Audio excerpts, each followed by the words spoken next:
तो ये जो आपने पूरा अनार का बागान लगा रखा है, तो ये आपका आइडिया कहाँ से आया? आपने एकदम कैसे सोचा कि मेरे को ये लगाना ही है?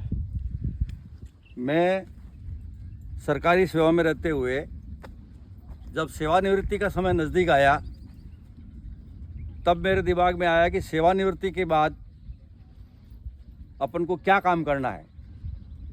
तो उसके लिए मैंने सबसे अच्छा तरीका चुना बागवानी खेती का।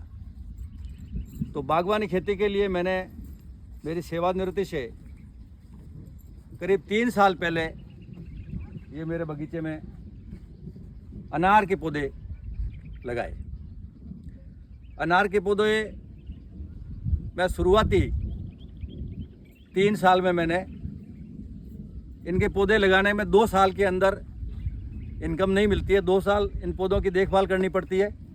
2 साल में ये पौधे तैयार होते हैं। तैयार होने के बाद तीसरी साल इनमें फ्लोरिंग करवा के और अनार की खेती ली जाती है। तो मैंने 2 साल में इस बगीचे जब शुरुआत में तैयार किया, तब मैं करीब 1 महीने में 2 से 3 बार मेरी गाड़ी से यहाँ आता था। बगीचे की पूरी देखभाल करके बगीचे में क्या खाद देनी है, कैसे करना है, पौधों की सफाई कैसे करनी है, इनकी कटिंग कैसे करनी है, इनके बारे में जो मेरे अनार की देखभाल कर रहे थे उनको मैं गाइडेंस करता रहा, जिससे 2 साल में मेरा अच्छा बगीचा तैयार हो गया। बगीचा तैयार होने के बाद जब मैं सेवानिवृत्त हुआ, उससे 1 साल पहले इनमें मैंने इनकम लेनी चालू कर दी। प्रथम साल मैंने इसमें करीब 18 लाख की अनार बेची। तो आपने ये स्टार्टिंग कब की? अभी चल रहा है 2024। हाँ, तो आपने सर्वप्रथम स्टार्ट कब किया था? सर्वप्रथम मैंने 2018 के अंदर इस बगीचे की शुरुआत की थी और 19 और 20 में बगीचा 2 साल में बगीचा तैयार हुआ। फिर 2021 से इसमें मैंने जो ये इनकम लेनी चालू की है। तो इन 3 साल के अंदर मैंने प्रथम साल में करीब 18 लाख की अनार बेची। दूसरे साल में इसमें कुछ बीमारी के कारण से ग्रोथ कम हुई थी, जिससे करीब 14 लाख की मैंने अनार बेची। तीसरी साल इनमें अच्छी ग्रोथ मिली मुझे और मैंने करीब 21.5 लाख की अनार इस 1000 पौधों में बेची मैंने।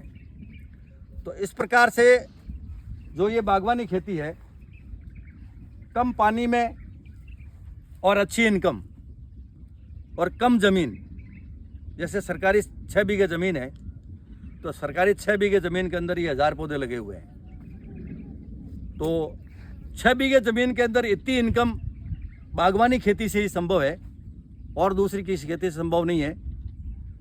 हाँ, इसमें मेहनत अच्छी करनी पड़ती है। जब इसमें शुरुआत करनी पड़ती है तब इसकी पौधों की कटिंग होती है। कटिंग करने के लिए भी बाहर से स्पेशल आदमी मंगाना पड़ते हैं। यहाँ के आदमी कटिंग नहीं कर पाते हैं। इसके लिए नासिक से कटिंग के लिए टीम आती है और एक पौधे के करीब, जब पौधा अच्छा होता, बड़ा होता, तो उसमें 50 से 60 रुपये एक पौधे की कटिंग का खर्चा लगता है। उसके बाद में इसके अंदर जो कचरा निकलता है उसकी सफाई, इसके अंदर खाद और वापस इसकी जो घास वगैरह होती है उसकी निराई गुड़ाई, इसमें करीबन शुरुआती में थोड़ा खर्चा ज़्यादा होता है।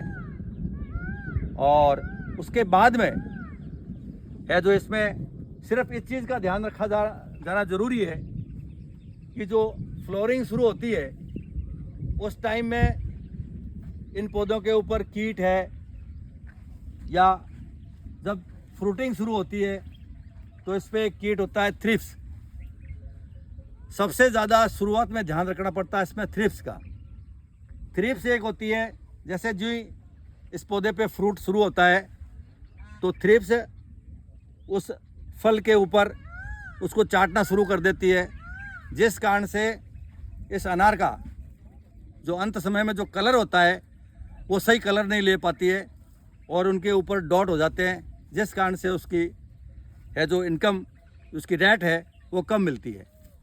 तो सबसे पहले इसमें थ्रिप्स का ध्यान रखना पड़ता है।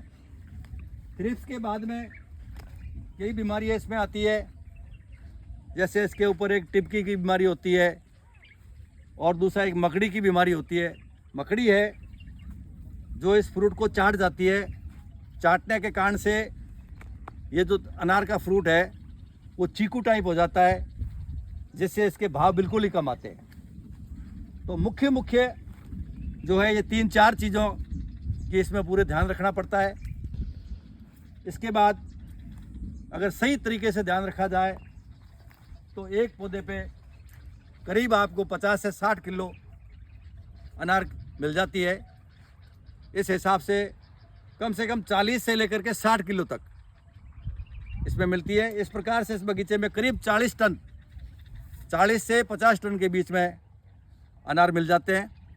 और अगर अच्छे भाव होते हैं, अच्छी इनकम मिलती है, कम भाव होते हैं तो भी करीब 1000 पौधों के अंदर सालाना कम से कम 9 से 10 लाख रुपए की इसमें है जो इनकम मिल जाती है।